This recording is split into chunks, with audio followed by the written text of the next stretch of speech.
Now starting with the mathematical representation of a solid. So, the first simplest way is called as exhaustive enumeration. Here, whatever solid we have, whatever space we have, we divide it into smaller spaces which are called as voxels, which is very much similar to a pixel in a 2D image. For 3D, they'll be said as voxels, and then we have a solid inside this space, and hence the solid will also be divided into such smaller voxels, and whatever voxel is covered by the solid, so that voxel will be termed as 1, assigned a value 1, and whatever is empty will be assigned as value 0.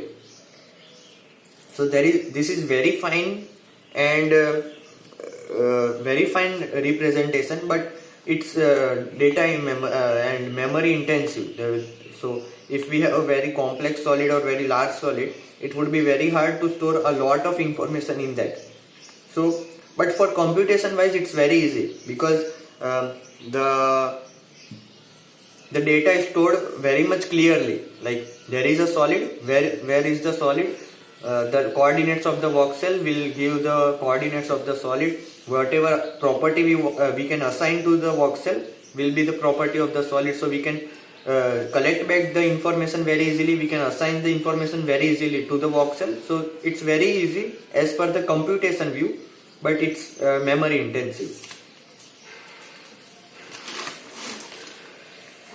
So the Minecraft game, which we would have seen, is based on this technique. And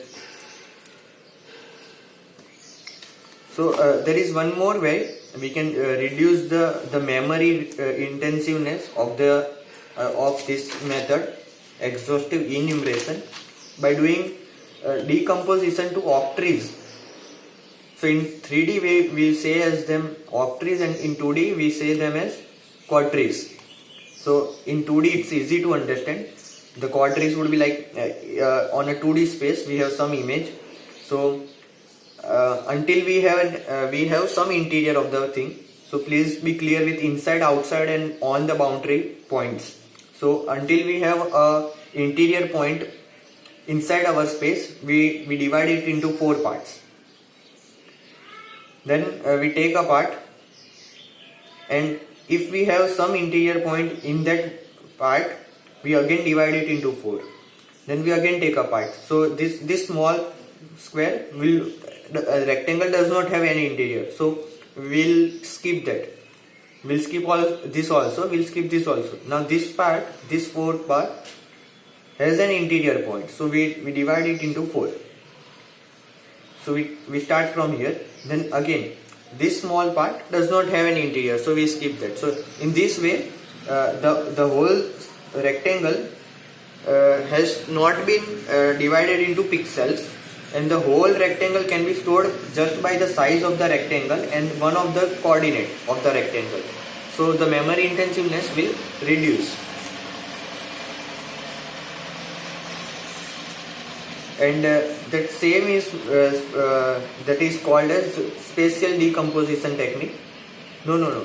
So here this was a curved surface and a solid. So if we define a surface using r, x, y, and z, which are again a function of u and v, or u, v, w, whatever.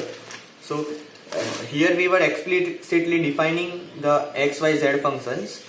Similarly, if we define x, y, z functions for a solid also, then it is said a spatial decomposition technique, and that's what is similar to doing a mesh part of the finite element method. Then another way is doing constructive solid geometry. So this is a very useful technique. Here we have a set of primitives like half space, which is the most basic primitive, like cylinder, cube, and sphere, which are made from the half spaces itself. So half space is the most basic, and then we can have a set of defined primitives, and using those primitives we can make more complex solids. So like we have a cube. So if we want a cube with a pinhole in it, then we can take a cube and subtract a sphere from the cube, so we can get a solid as per our defined. And we can make many such solids using this, but then we need to have some very good quality of algorithm to make more complex solids using these primitives, because it gets very hard to make some complex solids using these primitives. But then the most important thing here is the study of Boolean operators, the intersection, difference, union, addition, etc. So let me explain how we can get a cylinder using half spaces. So half space is defined like this: some function of x, y, z, they could be implicit, explicit, whatever kind of function, less than or equal to 0 or greater than or equal to 0. So first half space would be x plus y plus z less than or equal to 0. Then another half space would be, we are taking a circle in 2D, so it would be a complete cylinder of infinite length, minus infinity to plus infinity in x, of a radius r, right? Then we take another primitive where z is less than or equal to a, so we should say like this as a x square plus y square minus r square less than or equal to 0. This would be z minus a less than or equal to 0. Another would be z plus a less than or equal to 0, right? So intersection of these three primitives will give us a cylinder. You can see, right? Okay. So but then finding some volume, so doing some mathematical algorithm on these primitives and the Boolean operators will get hard. We cannot